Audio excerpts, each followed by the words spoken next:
Hello, നമുക്കിന്നൊരു ചീരത്തോരൻ ഉണ്ടാക്കി നോക്കിയാലോ? പരിപ്പിട്ടത്. അപ്പോൾ എനിക്ക് എന്തായാലും ചുമന്ന ചീര കിട്ടിയിട്ടുണ്ട് കേട്ടോ. രാഹുലിൻ്റെ അമ്മ കൊണ്ടുതന്നതാണ്. അപ്പോൾ അമ്മ ഇന്നലെ വൈകുന്നേരം അമ്പലത്തിൽ വന്നപ്പോഴാണ് എനിക്കിത് കൊണ്ടുതന്നത് കേട്ടോ. അപ്പോൾ ഇന്നലെ വൈകുന്നേരം കിട്ടിയോണ്ട് തന്നെ ഇന്ന് വൈകുന്നേരത്തിനുള്ളിൽ പെട്ടെന്ന് തന്നെ ഉണ്ടാക്കുവാണ് കേട്ടോ ഞാൻ. അല്ലെങ്കിൽ വാടിപ്പോയാലോ. കാര്യമായിട്ട് കേടൊന്നുമില്ലാത്ത ചീര ഇലകളാണ് കേട്ടോ. അപ്പോൾ ഒന്ന് കഴുകിയെടുത്താൽ മാത്രം മതി. അല്ലെങ്കിൽ പിന്നെ പുഴുക്കുത്തുള്ള ഇലയൊക്കെ എടുത്ത് മാറ്റി അങ്ങനെയൊക്കെ ചെയ്യേണ്ടത്. അതൊന്നും ചെയ്യേണ്ട കേട്ടോ. ഇനി എന്തായാലും നമുക്കിത് കുഞ്ഞു കുഞ്ഞതായിട്ട് അരിഞ്ഞെടുക്കാം. ഫ്രഷ് ചീരയാണ് കേട്ടോ. അപ്പോൾ ഞാൻ എന്തായാലും കുഞ്ഞതായിട്ട് അരിഞ്ഞെടുത്തിട്ടുണ്ട്. പിന്നെ ബാക്കിയുള്ള സാധനങ്ങളൊക്കെ ഞാൻ അടുപ്പിച്ച് വെച്ചു കേട്ടോ. കുഞ്ഞുള്ളി, നമ്മുടെ കറിവേപ്പില, പിന്നെ ഇടിച്ച മുളകില്ല. ഇടിയമുളക് ഇല്ലെങ്കിലും കുഴപ്പമൊന്നുമില്ല കേട്ടോ. വറ്റൽമുളക് ഇടിച്ചെടുത്താൽ മതി. ഞാൻ എന്തായാലും ഇടികളിലൊക്കെ എടുത്ത് വെച്ചിട്ടുണ്ട് കേട്ടോ. പിന്നെ ഒരു പച്ചമുളകും എടുത്തിട്ടുണ്ട്. നമുക്കപ്പോൾ കടുകൊക്കെ പൊട്ടിക്കുന്ന സമയത്ത് ഇടിച്ചെടുക്കാം. അതിനായിട്ട് നമ്മളൊരു പാൻ വെച്ചിട്ടുണ്ട് കേട്ടോ. ഇനി പാൻ ഒന്ന് ചൂടായി വരട്ടെ. അപ്പോഴത്തേക്കും നമുക്ക് എണ്ണ ഒഴിച്ചു കൊടുക്കാം. എണ്ണ ഒന്ന് ചൂടായി വരുന്നേക്കും നമുക്ക് കടുക് പൊട്ടിക്കാം കേട്ടോ.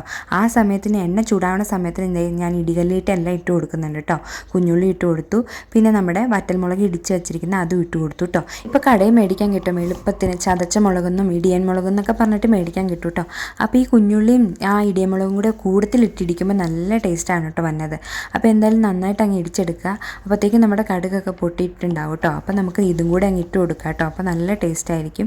എന്തായാലും നമ്മുടെ കടുകൊക്കെ പൊട്ടി കഴിഞ്ഞിട്ടുണ്ട് കേട്ടോ. അപ്പോൾ നമ്മുടെ ഇടിച്ച് വെച്ചേക്കണം അതും കൂടെ അങ്ങ് ഇട്ട് കൊടുക്കാം കേട്ടോ. അതിട്ട് കഴിഞ്ഞാൽ പിന്നെയും വറ്റൽമുളക് ഇടേണ്ട ആവശ്യമില്ല കേട്ടോ. പിന്നെ നിങ്ങൾക്ക് വറ്റൽമുളക് പിന്നെ ഇഷ്ടമാണെങ്കിൽ പിന്നെ ഇടാം കേട്ടോ. അപ്പോൾ ഞാനാണെങ്കിൽ പച്ചമുളകും കൂടി ഇട്ട് കൊടുത്തിട്ടുണ്ട്. പിന്നെ കറിവേപ്പിലയും കൂടി ഇട്ട് കൊടുത്തിട്ടുണ്ട് കേട്ടോ. ഇനി ഈ സമയത്ത് നമുക്ക് പരിപ്പാണെങ്കിൽ കഴുകിയിട്ട് അടുപ്പത്തിട്ട് വേവിച്ചെടുക്കാം കേട്ടോ. കഴുകാനായിട്ട് ഞാനൊരു പാത്രത്തിലിട്ട് കഴുകിയെടുത്തു. എന്നിട്ട് നമ്മുടെ കുക്കറിലിട്ട് വേവിച്ചെടുക്കുകയാണ് കേട്ടോ. കുറച്ച് മഞ്ഞൾപ്പൊടിയും കുറച്ച് മുളക് പൊടിയും ഉപ്പും ഇട്ട് കൊടുത്തു കേട്ടോ. അതിനുശേഷം അടുപ്പത്ത് വെച്ച് വേവിച്ചെടുക്കാം. ഒരു 3 വിസിലടിപ്പിച്ചാൽ മതി കേട്ടോ. അല്ലെങ്കിൽ ഒത്തിരി കുഴഞ്ഞു പോകും. അപ്പോഴേക്കും നമ്മുടെ പച്ചമുളകിൻ്റെയും നമ്മുടെ ഉള്ളിയും മുളകും കൂടി ഇടിച്ചതിൻ്റെയൊക്കെ പച്ചമണം മാറി വന്നിട്ടുണ്ട് കേട്ടോ. അപ്പോഴത്തേക്കും നമുക്ക് നമ്മുടെ ചീര അരിഞ്ഞ് വെച്ച് ഇട്ട് കൊടുക്കാം. ചില സ്ഥലങ്ങളിലേക്കൊക്കെ ആദ്യം തേങ്ങാപ്പീരിയാണ് ഇട്ട് കൊടുക്കുന്നത്. പക്ഷെ ഞാൻ എന്തായാലും ചീരയാണ് ഇട്ട് കൊടുക്കുന്നത്. അതൊക്കെ നിങ്ങളുടെ ലോജിക്ക് അനുസരിച്ച് ഇട്ട് കൊടുക്കുക കേട്ടോ. എന്നിട്ട് ഉപ്പിട്ട് കൊടുക്കുക. ഉപ്പ് ഒത്തിരി ഇടേണ്ട, കാരണം നമ്മൾ പരിപ്പിൽ ഉപ്പിട്ടാണ് വേവിക്കുന്നത് കേട്ടോ. പിന്നെ ചീരയിൽ ഓൾറെഡി അയൺ കണ്ടൻറ്റ് ഉള്ളതുകൊണ്ട് ഒരു ചെറിയ ഉപ്പുണ്ടായിരിക്കും കേട്ടോ. ഞാനാണെങ്കിൽ അവിടെയൊക്കെ അരിഞ്ഞ സ്ഥലമൊക്കെ ഒന്ന് ക്ലീൻ ആക്കി എടുക്കുകയാണ് കേട്ടോ. ഒരു 3-4 മിനിറ്റ് വെച്ചാൽ മതി കേട്ടോ. നമ്മുടെ ചീര എന്തോരം ഇട്ടോ അതിൻ്റെ പകുതിയായിട്ട് ഇങ്ങനെ ഒന്ന് ചൊട്ടി വരും കേട്ടോ.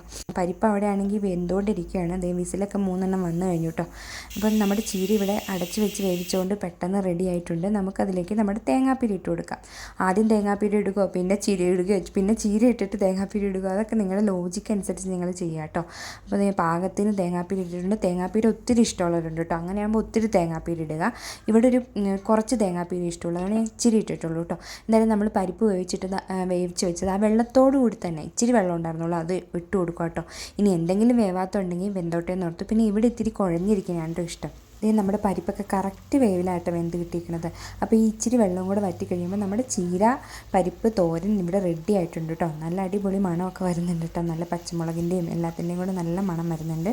അപ്പോൾ നമുക്ക് ഒരുവിധം റെഡി ആയിട്ടുണ്ട്. നമുക്കിനി ഒരു സെർവിങ് ബൗളിലേക്ക് മാറ്റാം. അതിനായിട്ട് ഞാനൊരു സെർവിങ് ബൗൾ എടുത്ത് വെച്ചിട്ടുണ്ട്.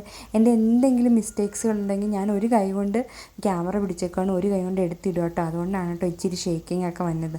പിന്നെ എല്ലാം സെർവിങ് ബൗളിലേക്ക് എടുത്ത് വെച്ചിട്ട് ഇങ്ങനെയായിട്ടോ കിട്ടിയിരിക്കുന്നത്. അപ്പോൾ അടിപൊളി ടേസ്റ്റാണ് കേട്ടോ. ഞാൻ ഇത്തിരി ആ പാത്രത്തിൽ നിന്ന് എടുത്ത് തിന്ന് നോക്കിട്ടോ. അപ്പം എല്ലാവർക്കും അറിയായിരിക്കും. അറിയാൻ പാടില്ലാത്തവരുണ്ടെങ്കിൽ ഇങ്ങനെ ഒന്നും ഉണ്ടാക്കി നോക്കാം കേട്ടോ. വീഡിയോ ഇഷ്ടമായാൽ ലൈക്ക് ചെയ്യാനും കമൻറ്റ് ചെയ്യാനും മറക്കല്ലേ.